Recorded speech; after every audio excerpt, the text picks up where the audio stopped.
चलिए खबरों में आगे बढ़ेंगे। उधर आपको बता दें कि अहिरवाल की राजनीति में एक बार फिर से राव वर्सेस राव का मामला सुर्खियों में है।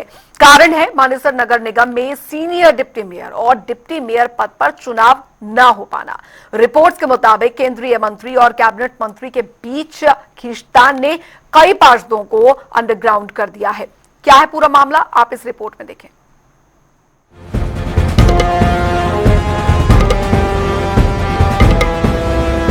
अहिरवाल में राव वर्सेस राव, कई पार्षद अंडरग्राउंड, क्यों मची है खींचतान।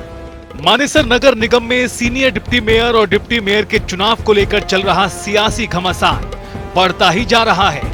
केंद्रीय मंत्री और कैबिनेट मंत्री के बीच की खींचतान ने कई पार्षदों को अंडरग्राउंड कर दिया है।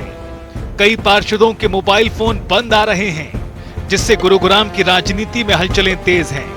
रिपोर्ट्स के मुताबिक गुरुग्राम सांसद केंद्रीय राज्य मंत्री राव इंद्रजीत सिंह दोनों पदों पर अपने समर्थकों को देखना चाहते हैं, लेकिन इसी लोकसभा क्षेत्र में पड़ने वाली बादशाहपुर विधानसभा सीट से आने वाले कैबिनेट मंत्री राव नरबीर ने भी अपनी मंशा साफ कर दी है।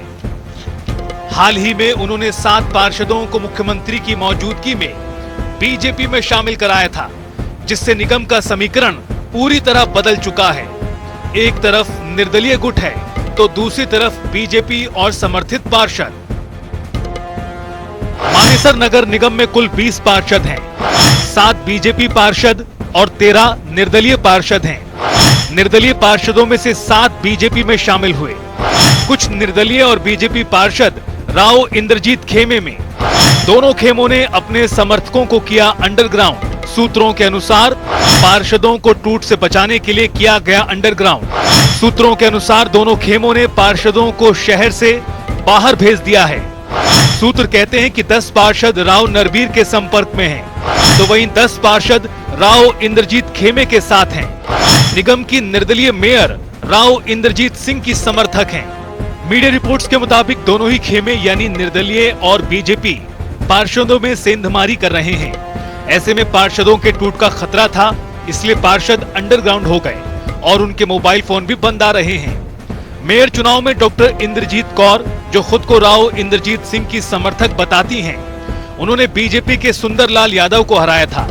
सुंदरलाल यादव के पक्ष में मुख्यमंत्री नायब सैनी, पूर्व मुख्यमंत्री मनोहर लाल और राव नरबीर ने खूब प्रचार किया था, लेकिन राव इंद्रजीत सिंह की रणनीति भारी पड़ी थी और मेयर के अलावा 13 निर्दलीय पार्षद जीते थे। गौरतलब है कि मेयर चुनाव को 3 महीने से ज्यादा का समय गुजर चुका है, लेकिन सीनियर डिप्टी मेयर और डिप्टी मेयर के पदों पर नियुक्ति नहीं हो पाई है। इस देरी के पीछे दोनों मंत्रियों के बीच चल रही राजनीतिक प्रतिद्वंदिता को मुख्य वजह माना जा रहा है। इन पदों पर चुनाव न होने से नगर निगम के विकास कार्य भी पूरी तरह ठप पड़े हैं, जिससे स्थानीय लोगों में भी असंतोष बढ़ रहा है।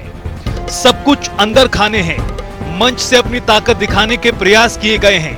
अब ऐसे में देखना दिलचस्प होगा कि कब इन दोनों पदों पर चुनाव होते हैं और कौन सा पलड़ा भारी पड़ेगा। डेस्क रिपोर्ट, जनता टीवी।